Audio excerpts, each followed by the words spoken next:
జగడ movie గురించి మాట్లాడుకుందాం. Okay. జగడ movie అనగానే మీకు ఏం గుర్తొస్తుంది చెప్పండి? నాకు ఫస్ట్ రాజమౌళి గారు గుర్తొస్తారు. ఏ సుకుమార్ గారు గుర్తు రావట్లేదా? ఎందుకంటే రాజమౌళి గారు భయపడిన సీన్ అక్కడ ఒకటి ఉంది. ఓకే. ఐ మీన్ లైక్ బాగా ఇష్టమైన సీన్ అది. yes, ఒక yes. సీన్ ఉంటది అవును, జగడంలోనే. పొగిడారు. అవును, బాగా పొగిడారు. సో ఆ సీన్ గురించి ఒకసారి మాట్లాడుకుందాం. షూర్. ఆ సీన్ లో అందరు విలన్స్ అందరూ ఇలా ఆపోజిట్ లో ఉన్నప్పుడు అవును. యువత వైపు కూడా ఉంటారు కొంతమంది. సో వీళ్ళ బ్యాచ్ తక్కువ ఉంటది. సో బ్యాచ్ తక్కువ ఉన్నప్పుడు ఏంటంటే మన హీరో రామ్ చరణ్ గారు, ఐ మీన్ రామ్ పోతినేని గారు లాస్ట్ లో ఉంటారు. సో వీళ్ళందరూ అలా వెనక్కి వెళ్ళిపోతూ ఉంటారు.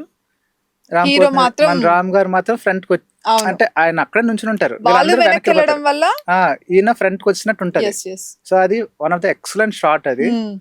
యాజ్ రాజమౌళి గారు చెప్పినట్టు ఏ ఫైట్ లేకుండా, ఒక ఏ డైలాగ్ fight ఉండదు, లేకుండా ఏముండదు. సింగిల్ గా హీరోకి ఎలివేషన్ వచ్చేసింది. ఆయన అవును. పవర్ ఏంటో తెలిసింది మనకు అక్కడ. అవును ఒక హీరో ఎంత పవర్ఫుల్ గా, ఎంత స్ట్రాంగ్ గా స్టాండ్ తీసుకున్నారు అన్నది అవును. సింపుల్ గా తెలిసిపోయింది ఆయన మనకి. రైటింగ్స్ అసలు మామూలుగా Yes, ఉండదు. yes. మరి అందుకే కదండి అదేంటి రాజమౌళి గారు అవును అంతలాగా సీన్ గురించి ఎక్కువగా చెప్పింది.